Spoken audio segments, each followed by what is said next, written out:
मुझे 3 वर्ष है जोग शिखुली फास्ट मत मो अजा नहीं कि मंदिर जो शिखा से फास्ट शिखिली ये मुझे 25 दिन जोग ट्रेनिंग नेली मु जोग शिक्षक हाँपाई भी बहुत इच्छा प्रकाश करुचे। आमर भारतीय संस्कृति परंपरा रे अछि जोग एटा आमर भारतीय संस्कृति परंपरा गोटे बहुत बड़ देन आम एथि पई आमर जो गुरुजी अछंती स्वामी जी रामदेव बाबा से आरो बहुत प्रयास करछंती एवं जोग जोटा गिरी कंधरे लुचि की थिला आज पूरा जन समाज रे गोटे जन आंदोलन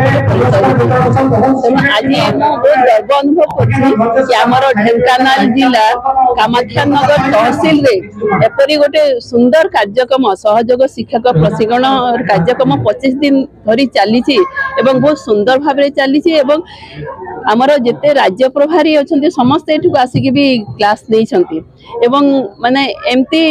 कार्यक्रम आगुरी आम तहसील के देखी नथिलु तेणु यही जो जोग मैंने जो प्रयास करते कर्मकर्ता अच्छा समस्त को मु बहुत साधुवाद धन्यवाद देखो ये गोटे बहुत बड़ा संयोग जे कि एक तहसील लेवल पतंजलि संगठन माध्यम रे 25 दिन धरी जो कार्यक्रम चलला जो थे कि योग आयुर्वेद एवं अनेक शिक्षा दैनंदिन जीवन दिनचर्या शिक्षा प्रदान करागला सहित योग सहित यज्ञ शिक्षा प्रदान करागला जो संस्कृति की नहीं भारत वर्ष गर्व करे से संस्कृति किपर ए तहसील स्थापित हो पार से हूँ ऋषि संस्कृति से हूँ कृषि संस्कृतिर वार्ता आज पूरा संगठन माध्यम रे एवं रवि बाबूंकर प्रयास एवं ये अंचल समस्त बुद्धिजीवी भाई और भौणी माने योग शिक्षिका शिक्षिकार सहयोग रे एक भव्य कार्यक्रम को स्थापित करा जाय पारला। विगत 25 दिन हला 27 अक्टोबर रु सहयोग प्रशिक्षण शिविर आरंभ होती कामाख्या नगर रे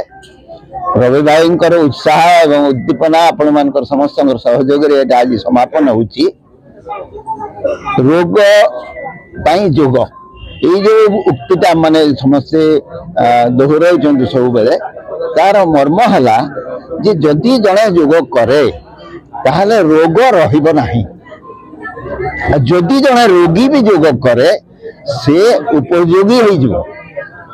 निरोगी हो जिवो इटा आमर वक्तव्य नुहे आमर पूर्वपुरुष जो माने मुनि ऋषि माने एटा को निजे निजर अभिज्ञतार एटा को हमको उपहार देइचंती समाज को सेटा को आमे वर्तमान आउ थे पुनः स्थापित करने परम पूज्य स्वामी जी रामदेव जी महाराज नेतृत्व में आम सारा भारत वर्ष रे एमती जो सहयोग शिक्षक प्रशिक्षण करुचु ताकर माध्यम रे योग को प्रसार करुचु एवं घरे घरे निरोगी हवा समस्त को प्रबोध